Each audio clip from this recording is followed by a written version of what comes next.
እንትን የሚባል ትምህርት ቤት አንድ ልጅ ገባና በጅምላ ትምህርት ቤቱን ተማሪዎች ጨፈጨፈ። አንድ መልካም ዜና ሰምታችሁ ታውቃላችሁ ወይ? አታላዮች ይበዛሉ። ዛሬ በጣም በርካታ አታላዮች በዝተዋል። ሐሰተኛ ክርስቶሶችና ነቢያት እንደ አሸን ፈልተዋል። አዛውንቶች እያለቁ ነው። ዓለም በጦርነት እየታመሰች ነው። ግድ ሙዝዝ ብለው እባካችሁ ጌታን ተቀበሉ የሚሉ ሰዎች አላጋጠሟችሁም? ሰላምታ ይስጥልን። በሀገር ውስጥና በመላው ዓለም የምትገኙ ወደ ቻናሌ ተከታታዮች ይኸው ዛሬም በእግዚአብሔር መልካም ፍቃድ ተገናኝተናል። የምንገኘው አማራጭ ቻናላችን ወርቅ አፈራው 2 ላይ ነው። ለዛሬ የመጨረሻ ዘመን 10 ምልክቶችን እነግራችኋለሁ። ከዛ አንጻር ያላችሁበትን ወቅታዊ ሁኔታ እያነጻጸራችሁ ለዘመኑ ወይም ደግሞ ዘመኑን ኢቫሉዌት አድርጉት። እንግዲህ የመጨረሻው ዘመን መድረስን የሚያሳዩ 10 ምልክቶች ተብለው የተቀመጡ አሉ። በሃይማኖታዊና በትንቢታዊ አስተምህሮዎች በተለይም ደግሞ በክርስትና እምነት መጽሐፍ ቅዱሳዊ መረጃዎችን መሰረት በማድረግ የመጨረሻው ዘመን መቃረቡን ያሳያሉ የተባሉ ዋና ዋና 10 ነጥቦች የሚከተሉት ናቸው። የመጀመሪያው እንግዲህ የሐሰተኛ ክርስቶሶችና ነቢያት መነሳት ነው።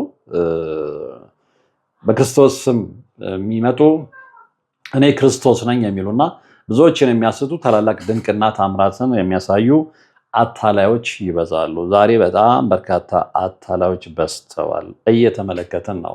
ሌላው ቀርቶ ከወንጌል በሺህ ኪሎ ሜትሮች ርቀው ስለ መኪና መግዛት፣ ስለ ብዙ ገንዘብ በአካውንት መግባት ኪሳራ ውስጥ የገቡ ሰዎችን እያነሆለሉ ምንም ችግር የለውም በዚህ ሰዓት ላይ በሚራክል መኒ ወይም ደግሞ በተአምር ገንዘብ አካውንታችሁን እንሞላለን የሚሉ ሰዎችን እየተመለከተ ነው። ይሄ ቀድሞ መጽሐፍ ቅዱስ የነገረን ስለሆነ ጊዜውን በመነጽርነት የሚያሳይ ነው። ሐሰተኛ ክርስቶሶችና ነቢያት እንደ አሸን ፈልተዋል። መነሳት ብቻ አይደለም፣ እንደ አሸን ፈልተዋል። ስለዚህ የመጨረሻው ዘመን ደርሷል ማለት ነው።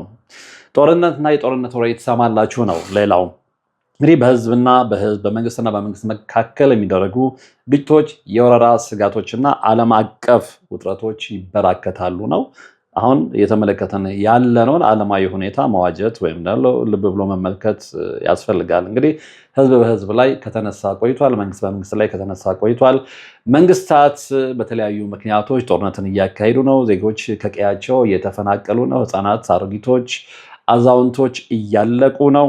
ዓለም በጦርነት እየታመሰች ነው። ስለዚህ የጦርነትን ወሬ መስማት ብቻ አይደለም፣ በጋድ እየተመለከት ነው።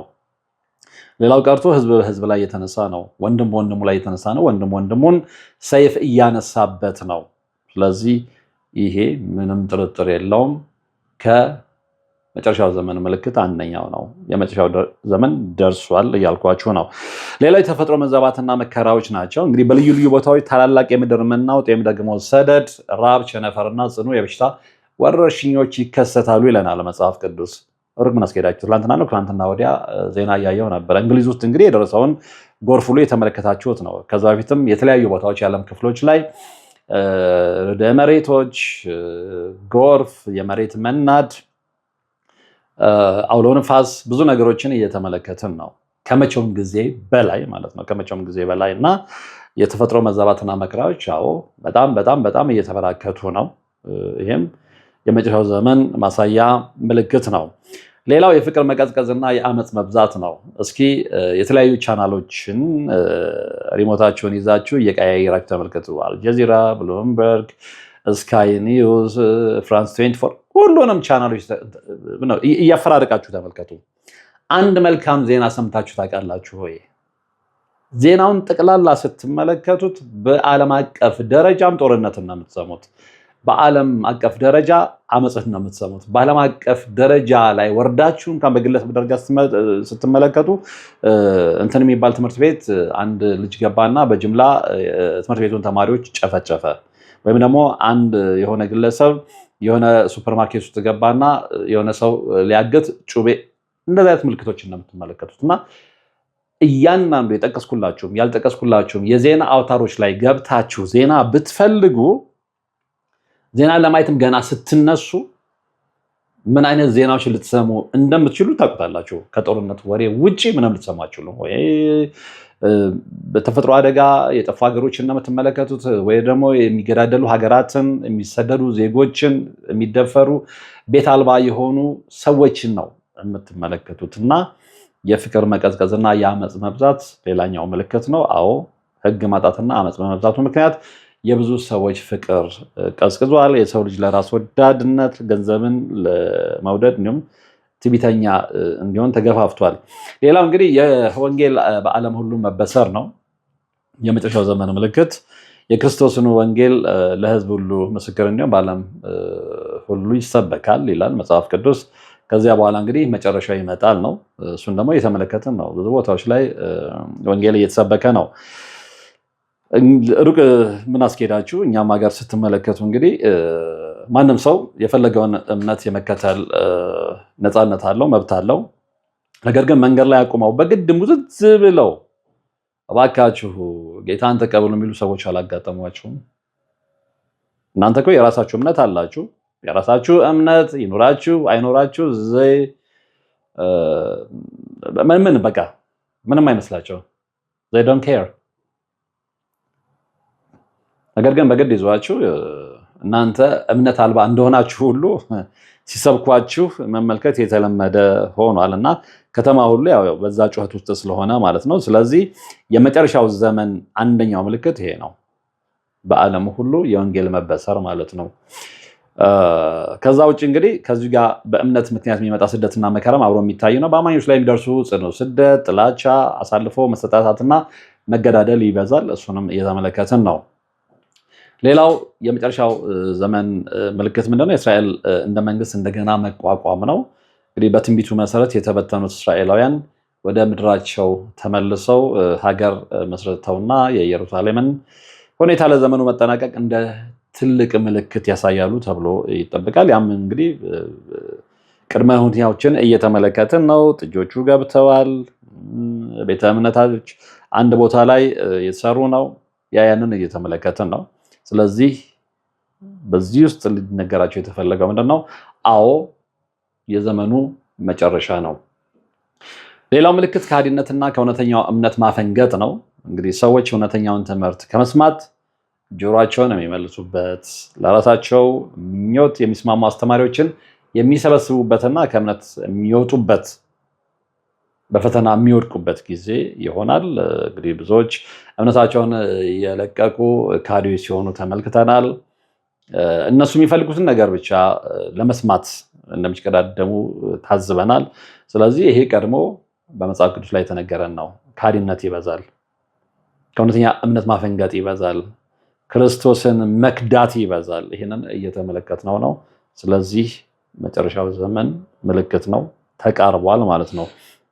ሌላው ምልክት የቴክኖሎጂ እና የእውቀት ፈጣን እድገት ነው። ከመቼውም ጊዜ በላይ ይሄ ነገር በደንብ እየተመለከትነው ነው።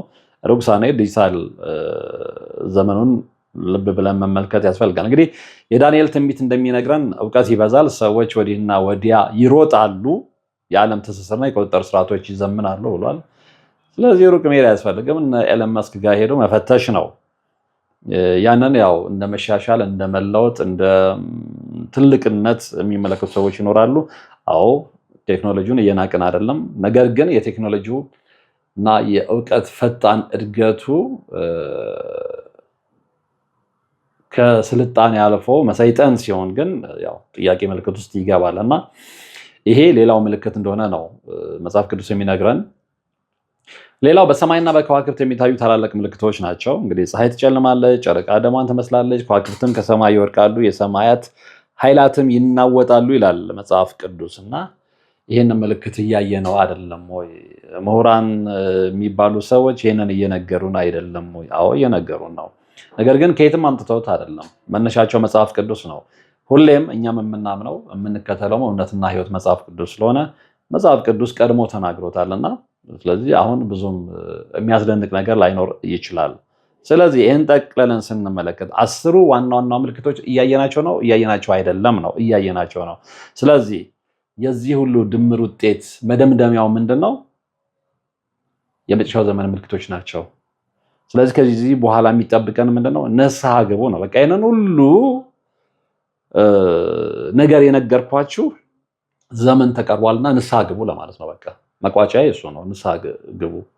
አሁን አንዳንዱ ስለተዘናጋ ነው ገና ነው በሚል መዘናጋት ሰዎች አሁንም በትክክለኛ ባልሆነ መንገድ እየተመላለሱ ስለሆኑ ኖ እናንተ እንደምታስቡት አይደለም፣ እናንተ ከምታስቡት በላይ ጊዜው ቀርቧል። ጊዜው መቅረቡን የሚያሳዩ ምልክቶች ደግሞ እነዚህ ናቸው። ስለዚህ እነዚህን የምትመለከቱ ከሆነ የዘመን ፍጻሜው ተቃርቧልና እስከ ኃጢአታችን ከምንሄድ ወደ ዘላለማዊ ቤታችን ንስሐ ገብተን ከእግዚአብሔር ጋር ታርቀን ወደማይቀረው ምክንያቱም ብትፈልጉትም ብትመኙትም ብትጓጉለትም መቼም እዚህ ምድር ላይ ዘላለም አትኖሩም አይደለም፣ መሞታችን አይቀርም።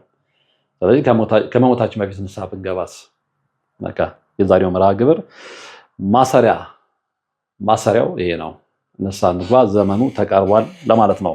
አብራችሁን ስለነበራችሁ ወደፊትም አብራችሁን ስለምትሆኑ ከልብ ከልብ አመሰግናለሁ። በቀጣይ በሌላ መርሃ ግብር እንገናኛለን። እስከዛው ግን በያላችሁበት ሰላም